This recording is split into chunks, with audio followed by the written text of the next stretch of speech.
So today we will discuss ovulation. Okay, how ovulation takes place.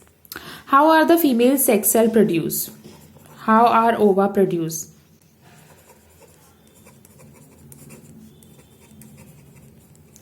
I have discussed this before also, so we'll discuss this in a summary way today.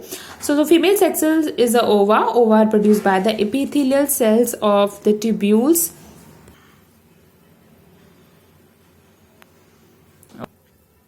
Only when the girl reaches puberty, that is when its menstrual cycle starts, that is the time when the ovary gets matured. And the ovary gets matured, then the ova gets released. Okay. Now we will discuss the fertilization types. The process of fertilization, because by now we know how the female sex cell, that is the male gamete sperm is produced, and we also know that how the female sex cell, that ovum or ova, is produced. By now what do we know that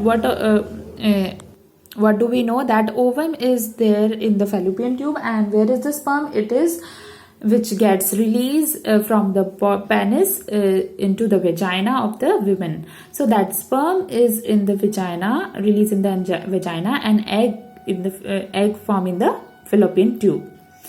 Okay. So what is fertilization? It is the fusion of sperm and egg. Fusion of sperm and egg to produce a new cell.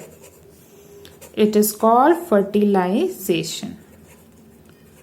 So in human being, what happen is you have a male and you have a female. So and female produce ovum, that is female sex cell, and the male produces sperm, that is male sex cell. Then during the fertilization, what happens? This ovum and sperm get fused together, and this fusion is called fertilization. So when they fuse together, what happens? It results in the formation of zygote. Zygote is a single cell structure. It is just one cell which is formed by the fusion of ovum and sperm. Okay. So they have 23 chromosomes each. Okay, both have 23 chromosome, and when they combine, so the zygote have 46 chromosomes. So this cell will now undergo division to form more and more cells.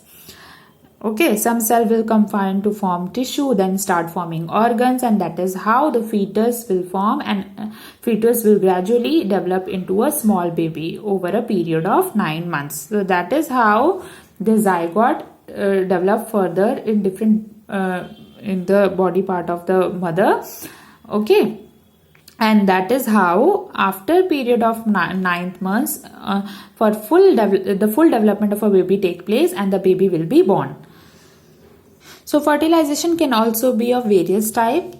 So there are two types of fertilization, and that is internal and external fertilization.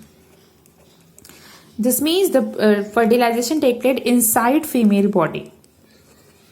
Now the best example is human being, because by now we have discussed a lot of things.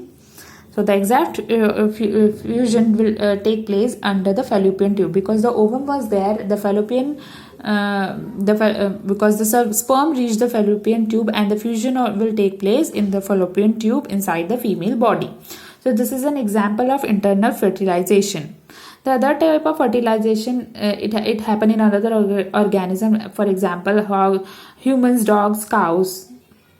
Okay.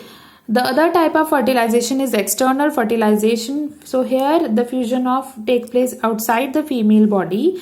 That means in this case what happen is the female will release its egg outside the body. Male will receive the sperm outside the body, and then somewhere in the external environment they both fuse together to form a new organism. So one such an example is frog.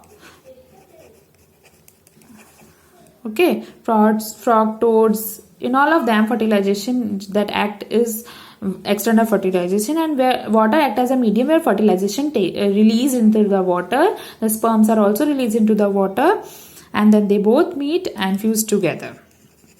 So nothing happen inside the female body, everything happen in the external environment, and that is why it is called an external fertilization. Okay. See, student, this is a very big concept, and I know all of you might have having difficulty while understanding these concept of fertilization, internal and external and everything. So I'm gonna explain it in a little short video, so that you are able to understand all the concept clearly. Still, if you have any problem, you can just discuss it in the class group, or you can ask me there also, and I will explain that topic again. Okay. So this is about fertilization, internal and external fertilization. Now we're gonna talk about the fertilization, how fertilization take place, external fertilization take place in a frog. Okay, in the next part. Thank you, students.